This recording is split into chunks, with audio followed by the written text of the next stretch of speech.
Hello everyone. Today's lecture is about photosynthesis.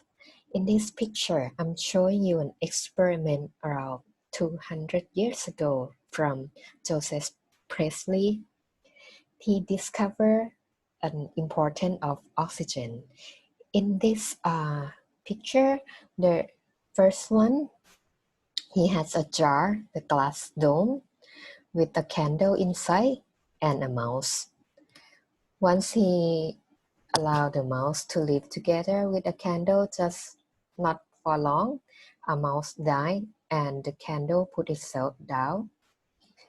But once he put a plant inside the jar, everything works fine. Candle still on, the mouse is still living, and the plant goes growing.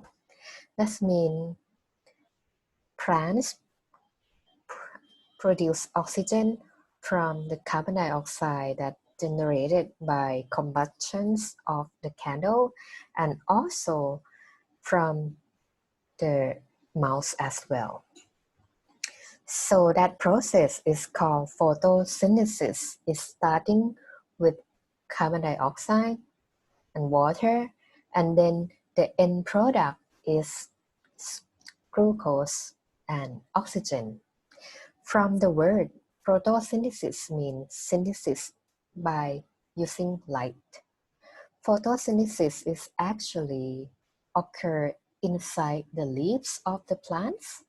In here, you have some mesophyll cells, like the beans right here, the green cells right there. And you have inside there, you have chloroplast. Chloroplast is an organelle. You learned that from the first lecture. This organelle is a powerhouse in the plants. It will receive carbon dioxide from the stroma, and then it will turn the carbon dioxide into sugar and split out oxygen. Inside the chloroplast, you have some several complicated structure. You have two membrane system, the outer envelope, inner envelope, and inside you have an intricate system of thylakoid membrane. We'll see what inside we're talking about. We already talked about outer membrane, inner membrane, and the liquid right here is called stroma. And once you cut the thylakoid membrane, you will see this structure. This is the thylakoid membrane, and inside here you have the liquid called lumen. And the spike right here is the powerhouse. It is an ATP synthase that can produce ATP. You can notice that by making ATP, you need to have a lot of proton in the lumen. And this proton will move out, and during the process of transferring an proton from the higher concentration to the lower concentration, you get an ATP as the product. All right, this is the rough idea how chloroplasts look like. I think I forgot something. So, as I mentioned, there are three membrane systems: outer envelopes, inner envelopes, and thylakoid membrane. Thylakoid membrane is where the light reaction of the photosynthesis occur. And the space between the inner membrane and the thylakoid membrane is called stroma. This stroma is where the carbon reaction, or where you got the sugar, is occur. And thylakoid lumen is a place where you have a lot of proton, and that will create the proton gradient that make ATP. I will go into the detail around here later. All right, so let's get into what is photosynthesis. So you know about structure of chloroplast. You have thylakoid membrane where the reaction occur. You get the light, and this is the light reaction. During the light reaction, you will get two important products. The first one is ATP, is an energy, and the second one is NADPH, which is molecules that can give an electron that will drive the synthesis of sugar during the carbon reaction right here. So as I mentioned, photosynthesis composes of two reactions, light reaction and carbon reaction. Somebody call it dark reaction, which is or light independent. I will not call that because without the light, you cannot make carbon, you cannot make glucose. In addition, many enzymes in this reaction is activated by light. So it's better to say carbon reaction. So light reaction takes place in thylakoid membrane of the chloroplast, and it's produced in ATP and NADPH. In carbon reaction, it's actually the carbon fixing reaction. It takes place in the stroma outside of the thylakoid membrane, but still in the chloroplast. It uses an energy and the reducing power from the light reaction to fix carbon dioxide and produce glucose. All right, I forgot to mention, during the light reaction, it's require water, and it's also produce oxygen as a byproduct. So in order to better understand photosynthesis, I would like to remind you again what is ATP. ATP stands for adenosine triphosphate, or ATP. It is also one of the four nucleotides that composing together to form DNA, our genetic material. ATP gives a lot of energy. So in the structure, it has the ribose sugar and adenine base, and also 3 molecules of phosphate. These 3 phosphates are connected together with high energy bonds, the red bonds right here. So if you break this bond, you get a lot of energy. ATP can be hydrolyzed by water to get ADP, which is just adenosine diphosphate. It has only 2 phosphate molecules. And also you get the inorganic phosphate and energy. If you break ADP further, you get another phosphate and more energy, and then AMP, or adenosine monophosphate. All right, so this is energy.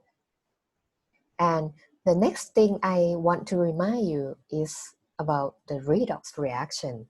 In lab 1, I believe you already learned about enzyme dehydrogenase, which is catalyzing and gaining or losing electron in a redox reaction, or oxidoreductase per se.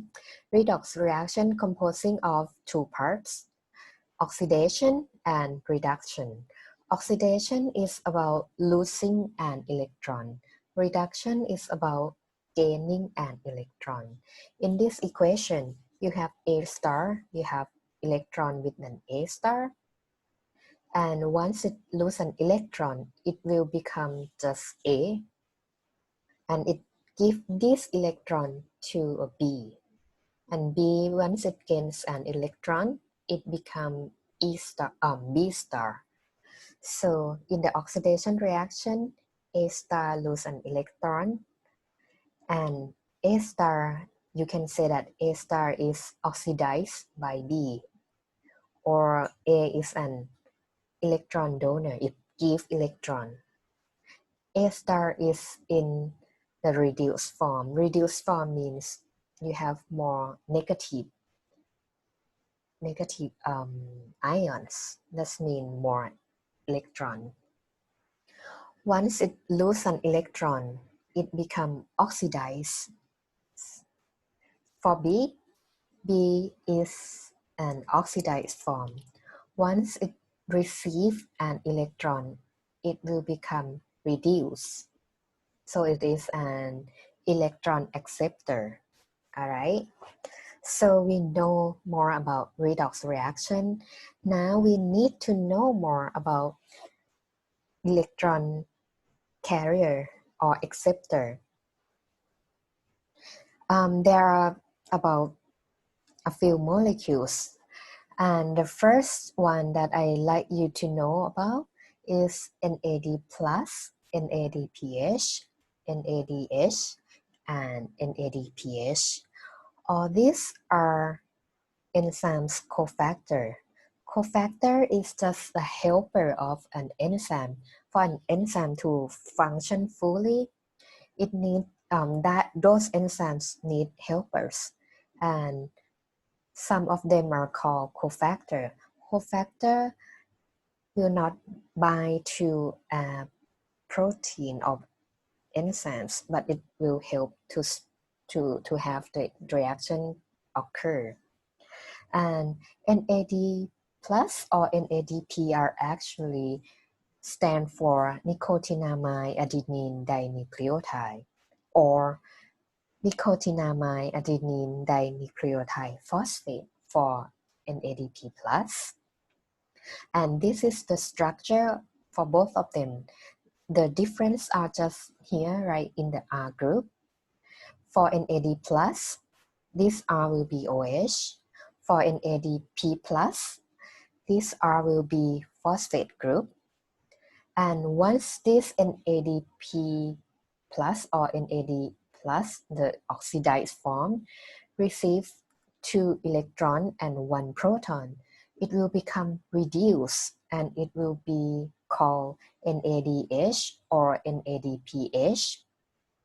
And of course, the reduced form can lose 2 electron and 1 proton and become oxidized form.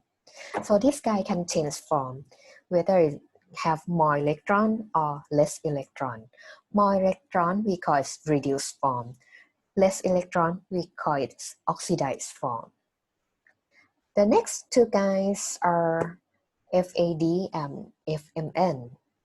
These are coenzymes. Coenzyme different from cofactor in the fact that coenzyme is actually bound by an enzyme, a specific one.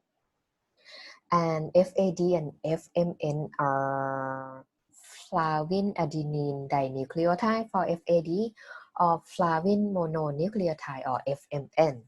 FAD is just the whole thing right here, and FMN is just these guys, smaller, right? FAD has 3 forms. This is the fully oxidized form. They don't have, actually they have less 2 electron. And once it gains 1 electron and 1 proton, it will become semiquinone. And if it gains another electron and another proton, it will become fully reduced and it will be FADH2 and FMNH2.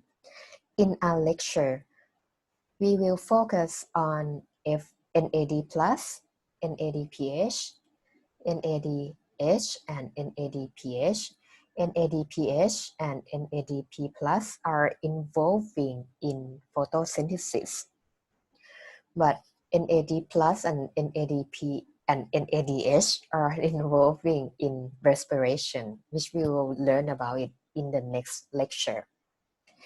For this slide, FAD and FADH2 is involved in respiration, but we will not very much pay attention to FMN and FMNH2. All right, so now we know more about this, And I think I will stop right here and we'll come back with the light energy and the light and the pigment.